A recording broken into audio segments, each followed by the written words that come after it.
In this video, I'm going to be breaking down exactly how we booked 672 demo calls in 30 days with LinkedIn posts. And this was for a B2B software company. I'm going to be giving away the blueprint step by step on exactly how we did this. And just to show you that I actually know what I'm talking about, here's a screenshot of 1 week in our calendar. And here's our Calendly analytics, which you can see we booked 672 calls, 537 showed up. That's about an 80% show up rate, and about 95% of the people on the calls signed up to our free trial with credit card info. Now, the reason we're pushing to a free trial with credit card info is because when people are on calls, they're very unlikely to not give you their card details. And then we literally hit $48,668 in monthly recurring revenue, only 120 days after launching this from zero. Like we went from zero to 42k euros, which is about 48k USD.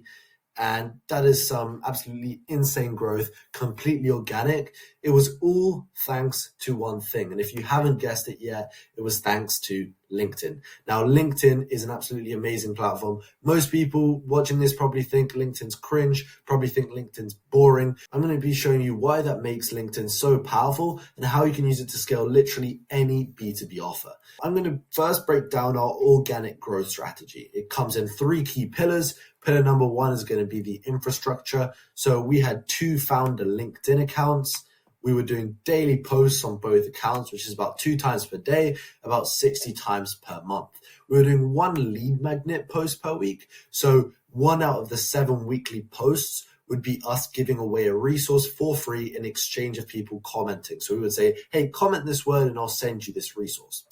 These by far drove the most traffic. I'm going to get into them specifically in a few minutes. And then the final thing we need for lead magnets specifically is an auto DMing software. I recommend using Lead Shark. This is basically just going to let us automatically message everyone who comments on our posts, automatically follow up, streamlines the whole process. Now, there is a slight account risk, but honestly, you're more safe using automatic DMing software than you are if you hire like a virtual assistant. Obviously, the number 1 safest way would be to do it manually, but auto DMing if you want to streamline it. The next pillar is the content strategy. We don't break it down in funnel stages. We don't break it down in content topics. We break it down in awareness stages. So 45% of our content is going to be targeted to problem unaware people. Problem unaware people are people which do not know they are experiencing the pain point or problem we solve. So in this case, we're selling a B2B LinkedIn outreach tool. If they don't know that they're struggling with leads, it's kind of hard to sell them a solution to that problem. So the way that we do it is we want to reveal that problem to them. So we want to talk about how, look, if you booked an extra 30 calls a month, you could generate this much more per month. So with this type of content, we're usually focusing more on the fear of missing out. So the FOMO, and this is just us really proving to people why it's important to generate more leads, what the issues can be with lead flow, like quality, volume, all of these kinds of variables. Then the second awareness stage is going to be pain aware people. This is about 35% of your content. Now, pain aware is when people know they have the problem and are actively experiencing the pain. So somebody that knows they're struggling with leads, they see the Stripe graph going down, they feel the hit in revenue on their bank account. And these people are typically experiencing the pain, but they're still not looking for a solution just yet. So in this case, the best way to go about converting them is to just giving value on how they can actually solve it. So saying something like, if you're struggling to generate leads, here's the step-by-step system. If I had to generate 30 leads in the next 30 days. Something like that would do super well with this specific awareness stage because we're clearly addressing their problem, and then we could slide in our solution as one of the natural steps of that process. So it's all about embedding your solution as well into the posts. Now, 25% of the content is going to be solution aware. This is for people which are actively searching for solutions. So in this case, rather than building FOMO or giving a bunch of value, in this case, it's more focused on actually proving to them why you are better than other solutions in the market. We do that by posting case studies, social proof, anything that basically proves that you work or makes you different. The third pillar is going to be the DM system. Now, this is a very important piece because this could be the difference between 2 to 3x in your lead flow. Now, whether somebody commented on a post requesting a lead magnet, whether they've just connected with you and they haven't engaged on any of your content, whether you're connecting with someone, we always want to lead with value, especially on LinkedIn DMs. Most people will treat LinkedIn DMs like emails. And that's exactly why I tell people we just need to lead with value. So send them a lead magnet, send them a valuable resource. Like rather than manually giving them value or doing like some AI personalization, which is, barely valuable, what I like to do is take a more scalable approach where we'll create one resource which encompasses a clear pain point that we solve. For example, we would build something around LinkedIn campaigns or LinkedIn outreach scripts, and we put that into a Notion document, and we basically message everyone, and we'd be like, hey, dude, I just checked out your profile. It actually looks like you guys could benefit from LinkedIn outreach, and I think it would be a perfect way to market your offer. And I just actually put together a resource for you. I'd love to know your thoughts. Send it over to them. And then afterwards, ask them a question like, by the way, I'm a little confused. Are you actually running an agency? If we were targeting agency, what I like to do is start a conversation with like a human question. You can see by saying, oh, I'm a little confused, it makes you seem much more genuine and doesn't seem like you're selling stuff. Later down the line, we'll ask a couple more questions about, hey, like, what are you struggling with? Are you already using LinkedIn to generate leads? And then afterwards, if they are a good fit, we'll just pitch them. You can do this on DMs. You could do this on voice notes. You can do this with a video. You could push them to a free trial. You can do anything, but you essentially just want to pitch them, say, hey, I appreciate the conversation. It's been great talking to you. Seems like you're a super good fit for what we're looking for. And then just focus on the outcome of your service. Very simple. By far, as I mentioned before, the number one type of post that drove the most traffic was lead magnet posts. You can see right here, we got 2,000 comments, 281K impressions, 72K impressions, 1,000 comments. And by the way, this was on an account which hadn't posted in over a year, only had like a couple thousand followers to start with. It's still going super well, like insane growth. And you can see here again, a 4,000% increase in impressions in the last 28 days. I'm going to break down an example of a lead magnet which went super well for us. Now, there's 3 key parts to a LinkedIn post, especially a lead magnet. It's a hook, the body, and then the call to action or like the footer. With the hook, the number one thing we want to focus on is the prospect's aspirations, the prospect's dreams, and the prospect's desires. The first thing we do is we build FOMO and increase the perceived value, which is a recurring theme with lead magnets, is simply increasing the perceived value and maximizing it as much as possible. So what we say here is we say, I studied Alex Hormozi's LinkedIn outreach for 72 hours. By saying I studied it for 72 hours specifically, makes it seem like if they get your resource, they're going to get to skip all the research. They're going to get to skip putting all the time into it, all the analysis, and they can just get your resource and instantly retrieve all the value that they would have gotten without the same input. So it instantly seems like a really good offer. And then with the second line of the hook, what we do is we talk about what I mentioned before, which is the dream outcome. So we say, we broke down his playbook that grew acquisition.com to 250 million plus a year. 250 million plus a year, like 9 figures a year, is a very desirable revenue goal for any business owner. So it really triggers that system where they're like, damn, how did he do that? And you've just spent all this time breaking down exactly how.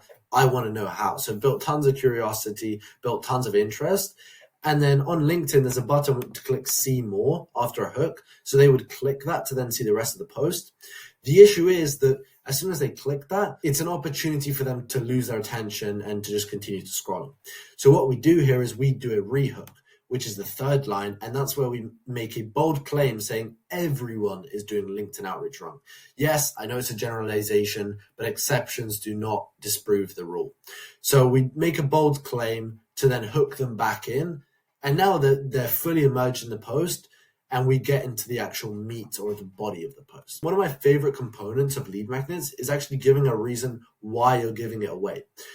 The reason I like to give a reason on why we're giving away a lead magnet is because a lot of people don't believe that you are going to give away all this value for free. And it just seems a little weird that if this is working so well, why are you giving away the value for free?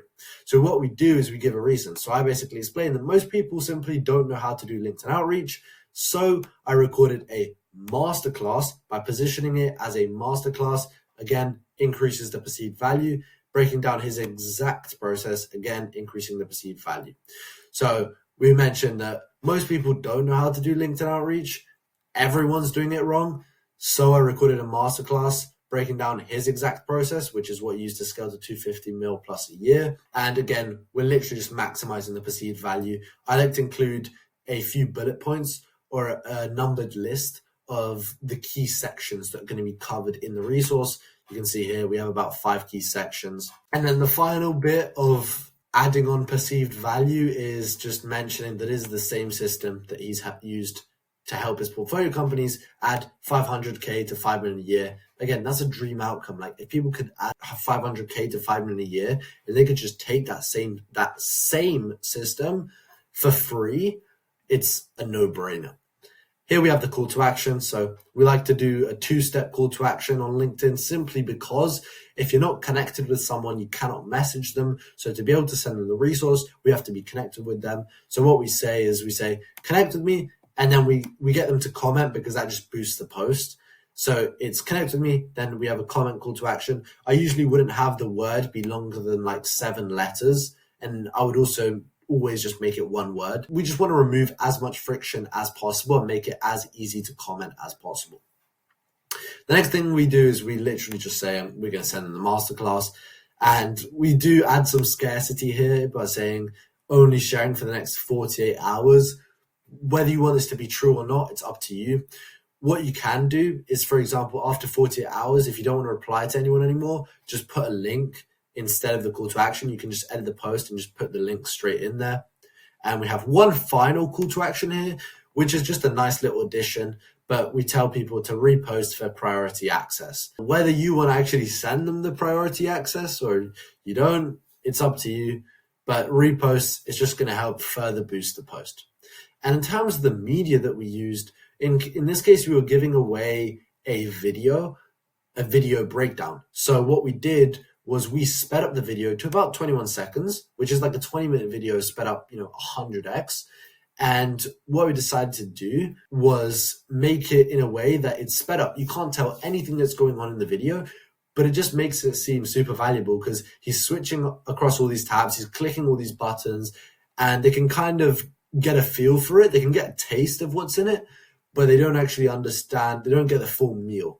Maybe that's not the right metaphor, but you get what I mean, is that you're only giving them a little bit of the value. You're kind of dangling it in front of them. And then for them to be able to get it, they have to comment or, then repost as well. Overall, this is how we got 1,900 comments on this post, and it did super well. In these lead magnets as well, we're going to be pushing to the product. Like in his outreach strategy, we talk about how using Prosp as the automated software to send out the outreach is like the best option. So within your lead magnets, you also want to be pushing to your software. It could be mentioning it a few times. It could be making the whole resource around it. But we want to be pushing to our software whenever possible, but also not selling it straight up, like also just adding it as natural parts of the process if you're doing like a step-by-step guide. However, do not rely solely on lead magnets. This is because if you only post lead magnets, you'll build an audience of just freeloaders. So I'd say like 2 lead magnets a week is a sweet spot. If you really want to go hard, you could do 3.